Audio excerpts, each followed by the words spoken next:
Yang menang tak menang semua, yang kalah tak kalah semua. Itu antara mesej yang paling penting dalam titah Seri Paduka Baginda yang di-Pertuan Agong menggariskan keperluan untuk kita cari kompromis. Kita jumpa di jalan tengah demi memastikan politik ini tidak menjadi begitu toksik sehingga mengganggu gugat pentadbiran negara dan akhirnya yang terjejas adalah kebajikan rakyat. Ahli Parlimen dan Politik perlu mengambil serius titah amanat ini dan juga teguran oleh Seri Paduka Baginda untuk mewujudkan satu kestabilan politik dan fokus ke arah membendung COVID-19 dan selesaikan krisis ekonomi. Fellow Majlis Profesor Negara Dr. Jeniri Amir berkata sekiranya masih bercakaran dan mengendahkan titah Baginda Tuanku, maka beliau menyifatkan mereka ini bobrok, tidak ada integriti, tidak ada maruah dan hanya pentingkan diri sendiri. Yang telah dititahkan oleh Seri Paduka Baginda semalam sudah jelas, sudah terang lagi bersuluh sebenarnya. Ketua Pemakai sendiri telah mengakui bahawa langkah ke hadapan ialah untuk mengamalkan politik baru. Dan nasihat daripada Sultan Johor juga amat jelas. Jadi kalau ini sudah tidak dapat masuk ke dalam pemikiran ahli politik kita, saya fikir dapat kita katakan mereka adalah ahli politik yang bobrok, yang tidak ada integriti, tidak ada maruah dan hanya mementingkan diri sendiri.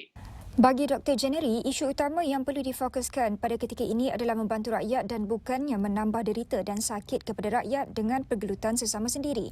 Jelasnya berdasarkan ketidaktentuan politik ini menyebabkan dalam tempoh 3 tahun, 3 kerajaan sudah bertukar, pastinya episod ini tidak lagi boleh diterima. Ini menarik sebelum saya jawab itu. Jadi kita mengundi 1 kali, tapi kerjaan kita berubah 3 kali. Adakah kita sama nak ikut seperti di Jepun sampai dalam 1 tahun ini sampai berubah 5 kali?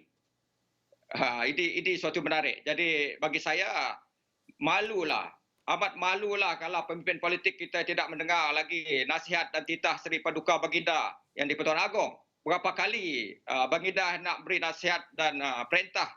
Jadi saya fikir ini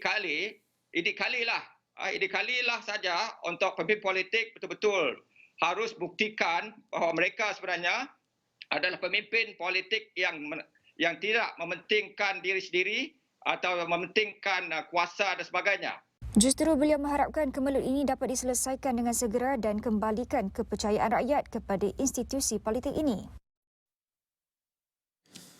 Sedikit tempoh yang agak senyap sekarang, tidak ada perkembangan baru tapi sudah tentu semuanya kami akan tetap mengikuti sehinggalah selesai. Destinasi anda selain saluran 501 adalah astroawani.com. Di sini kami memberikan live blog atau lapor langsung pembentukan kerajaan baru dan siapa Perdana Menteri yang seterusnya, PM9.